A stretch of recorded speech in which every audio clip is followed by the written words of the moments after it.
Hello my dear friends, and I welcome you all to the channel of Vidya Guru for current affairs. In this session, I'll be discussing about the important current affairs which often appear in every government examination. And start the class by asking the very first question, that is the submarine optical fiber which is connecting between, or the submarine optical fiber which is having a connectivity between Lakshadweep Islands and what else? Means this submarine optical fiber cable, it connects Lakshadweep Islands with which? And the answer to this question is Kochi. The answer to this question is Kochi mainland.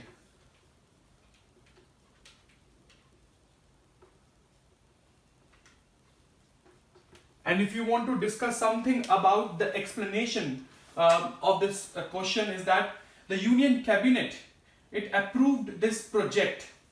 And this project, it connects 11 islands of the Lakshadweep Island. This project, which is approved recently by the Union Cabinet, it connects 11 islands of the Lakshadweep with the Kochi mainland. So this is the very important project which has been approved by the Union Cabinet. The total estimated cost with which this will be laid down is around 1072 crore. So the total cost of this project is 1072 crore, and it is in the month of December 2020 when the Union Cabinet approved such project which is connecting, or which will be connecting, the 11 islands of the Lakshadweep with the Kochi mainland. So this is important because it will ensure the better connectivity of the Union territory of Lakshadweep with the Indian mainland. So this is something which is very much important. Let's move on to the second question, which is asking the height of the Mount Everest, which has been revised now to 8,848.86 meters. The name of the countries, this question is asking the name of the countries which are responsible, or which is responsible for revising the height of the Mount Everest, which is the highest peak in the world. So the answer to this question is China and Nepal.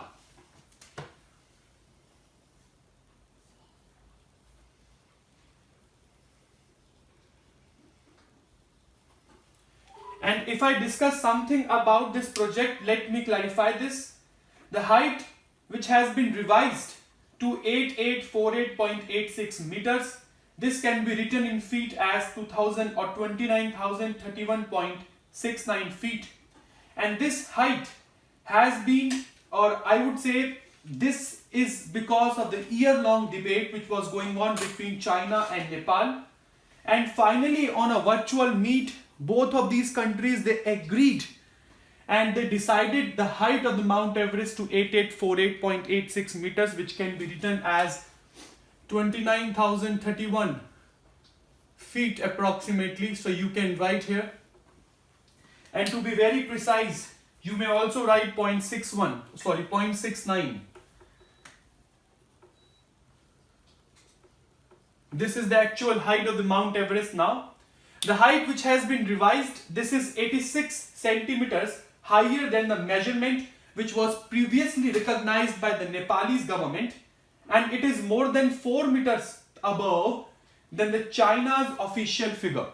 So whatever the explanation which has been, or whatever the agreement which has been signed between Nepal and China as far as the height of Mount Everest is concerned, which has recently been revised to 8,848 meters, and to be very precise 0.86 meters, which can be written as 29,031.69 feet. Both the governments, they agreed on this. However, this height is 86 centimeters above than what Nepal officially recognized, and it is 4 meters above what China officially written. That yes, the height of Mount Everest has increased. And if you will ask me, so is it possible for a mountain to have, or it is possible, is it possible for a mountain to increase its height? So this will be explained to you when you will be taught geography on this platform of Vidya Guru. See, in geography, I'll be talking, and we will be talking about the tectonic plate movement, and we will be talking about the evolution of the Great Himalayas, and it is in that topic where where we will be teaching you that Himalayas are the fold mountains. So the interesting thing about the fold mountains is that they always keep on increasing their heights, and even presently Himalayas are rising, and it is a true fact. So just because of that, and in order to clarify this statement, yes, the Mount Everest has increased its height. So this is the answer to the second question which I asked you. Let's proceed on to the third. As per NPCI, what is the full form of NPCI, my dear students? NPCI is National Payment Corporation of India. So as per NPCI, please tell me what is the number 1 UPI app, what is the number 2 UPI app, and what is the number 3 UPI app.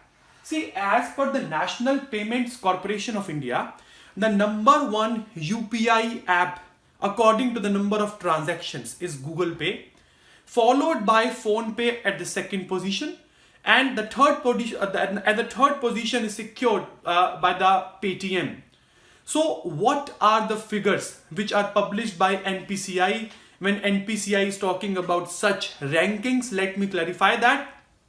Google Pay with 857.81 million transactions is standing at the first position, followed by Phone Pay having 839.88 million transactions. And the very important thing which I would to clarify in this class, the first position is secured by Google Pay, the second position is secured by Phone Pay, and the third position is secured by Paytm. But as far as Phone Pay and Google Pay is concerned, both of these apps alone, they comprise 81% of the total UPI market of India.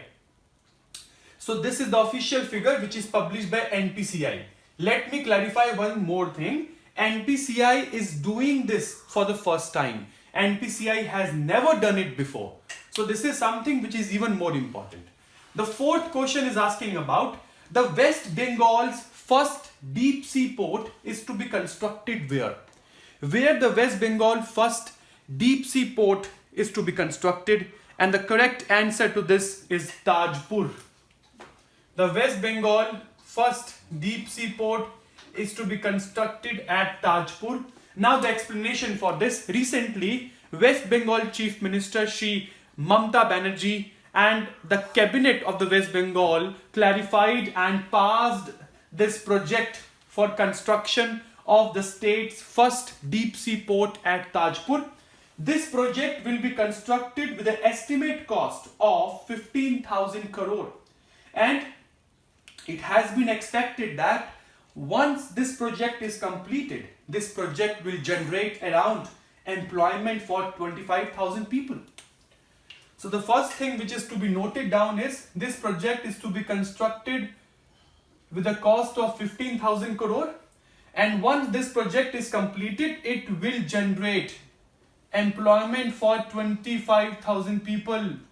So this is a very ambitious project which is passed recently by the West Bengal cabinet headed by Chief Minister of West Bengal, Shri Mamta Banerjee. Let's move on to the fifth, which is saying Dandupur railway station, which is in UP, has been renamed as, what is the correct name? And now what is the changed name of Dandupur railway station of UP? See, recently the Chief Minister of Uttar Pradesh, Mr. Yoginath Aditya ji, he has recently passed this, and yes, the Dandupur railway station named has been changed as Ma Barahi Devi.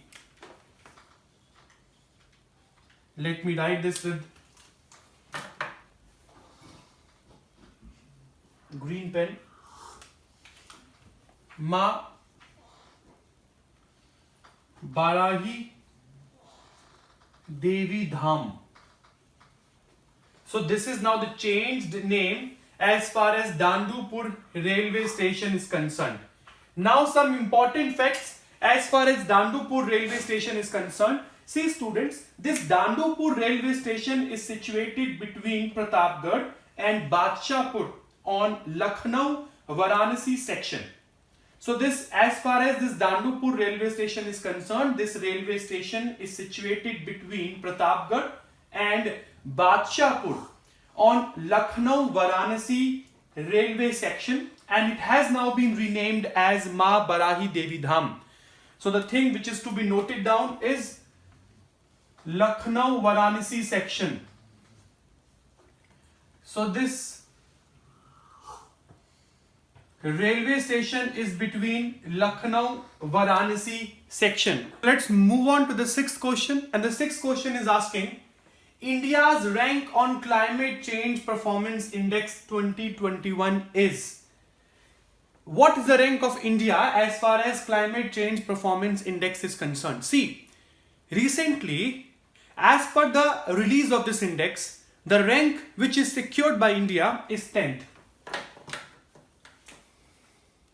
So you may write that India has secured the top 10 position as far as Climate Change Performance Index 2021 is concerned. What this index signifies?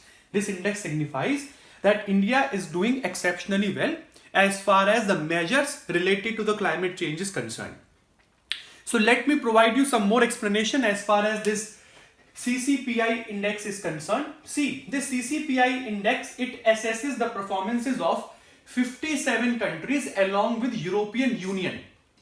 And it is expected that all the 57 countries and the countries which are there in the European Union, they comprise of 90% of the greenhouse gas emissions. So this is something which is important and should reflect in your notes, that Climate Change Performance Index, it takes into account the performances of 57 countries along with European Union, and according to this, these 57 countries and European Union, they comprise approximate 90% of the greenhouse gas emission. Climate Change Performance Index is concerned, as we all know that how it is important for every country of this world to think about changing climate, because with the increasing greenhouse gas emissions, there is an increased danger of global warming, and with the danger of global warming, it is having a very adverse impact on biodiversity. And if it is having impact on biodiversity, what does it mean? It means that it is having the adverse impact upon climate change on biodiversity and food chain. So everything as far as ecosystem is concerned, all these things are very bad as far as ecosystem is concerned. So every country is trying to every country is trying to implement all those laws with which they can counter or with which they can control this increasing, or I would say this increasing climate change, which is the need of the hour. Let's move on to the seventh question, which is asking Sheikh Sabha Al Khalid Al Sabha. This person has been reappointed as a Prime Minister of which country? This person has been reappointed as a Prime Minister of Kuwait. The answer to this is Kuwait. The answer to this question is Kuwait. So, Sheikh Sabah Al Khalid Al Sabha, he has been reappointed as the Prime Minister of the country called Kuwait. Why? Because, see, Prime Minister is an important organ as far as the government and the state is concerned. So this person has been reappointed as the Prime Minister of Kuwait, which is important, and this is the seventh question. Let's move on to the eighth one, which is asking FICCI India Sports Award 2021. According to these awards, who has been declared as a sports person of the year? Male. So this person is also going to participate in the Tokyo Olympics. So this Tokyo Olympics bound athlete, he is a wrestler. His name is Bajrang Punia. This person has bagged the top honor of FICCI India Sports Award 2020. And this award ceremony held virtually this year because of the COVID-19 pandemic. So this FICCI India Sports Award 2021, according to this wrestler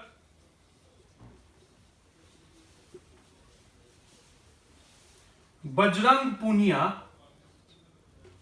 this wrestler Bajrang Punia has been given the topmost honor of this FICCI India sports event. However, this event has been arranged this year virtually because of the pandemic which is going on. So this would be the last topic for this video, and I hope all the topics which were discussed in this class by me, they must be in your interest.